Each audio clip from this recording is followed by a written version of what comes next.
As Anna described in her piece, author Kelly Oxford inspired a global conversation by tweeting her own account of sexual assault. Earlier, I spoke with Oxford and asked her why she decided to share her story publicly. Tape of Donald Trump and Billy Bush on the bus was very upsetting to me. Hearing them talking so happily about abusing women really took it out of me, to say the least. Your first tweet that night has since sparked thousands of responses along with the hashtag #NotOK. What has really moved you most about this incredible outpouring that you've seen?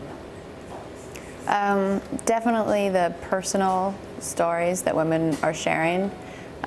It's very brave of these women to put their faces and names, and even not sometimes their faces and names to these stories, to share them.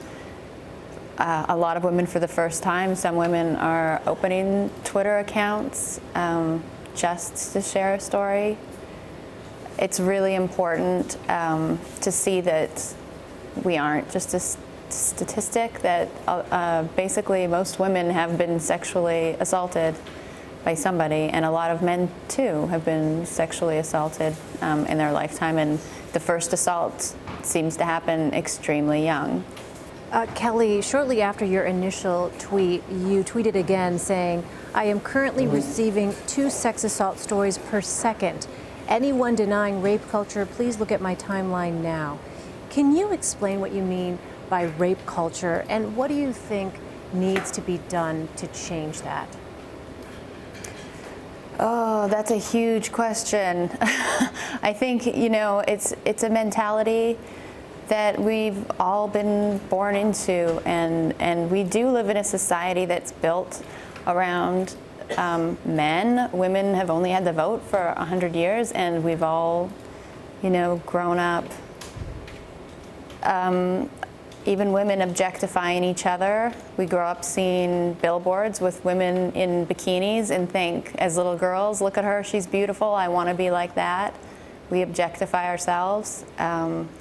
We accept men who are running for president saying things like they are grabbing women in the P word, and except when he just calls it locker room talk. So all of that contributes to rape culture, which is a society where women are objectified and belong to men, and their bodies belong to men. And it's just ingrained in all of us, women and men. It's not just men, it's all of us. So how do we begin to change that, you think, Kelly?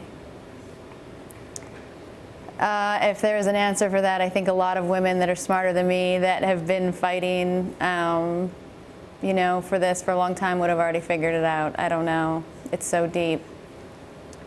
Discussing it, this is great. The New York Times putting the Not Okay story on the cover this morning is a big deal. Maybe just raising awareness slowly. It'll take a long time. Maybe a generation dying will help. And a younger generation growing up with a different point of view on women as people and humans, because objects don't have feelings and women have feelings. On this notion of raising awareness, your tweet has also prompted strong reaction from some men. One from a father especially struck me. This man named Jacob Calbillo tweeted to you, quote, "As the dad of 2 little girls, this is the scariest thread you can ever read. Hashtag not okay." How do you see men's role in changing this kind of culture that you described? I think the easiest thing for any man to do would be to shut down a conversation that men are having about women, or enlightening another man why he shouldn't be talking about a woman in a derogatory way, or talking about her as an object, is the simplest, easiest way for any man to help and be an ally to women who these conversations genuinely hurt us. The conversation between Trump and Billy Bush genuinely hurt us. Hearing Billy Bush laughing and then encouraging the woman they were just objectifying, calling it, to hug him. And who would she date? Who does she want to hug? That hurts all of us, not just, it just hurts all of us. And I don't think that a lot of people realize that or have been told that. So I think that, you know, the best thing that's come out of this is now maybe there is a lot more awareness.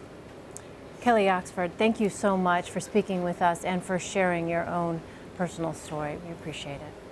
Thanks.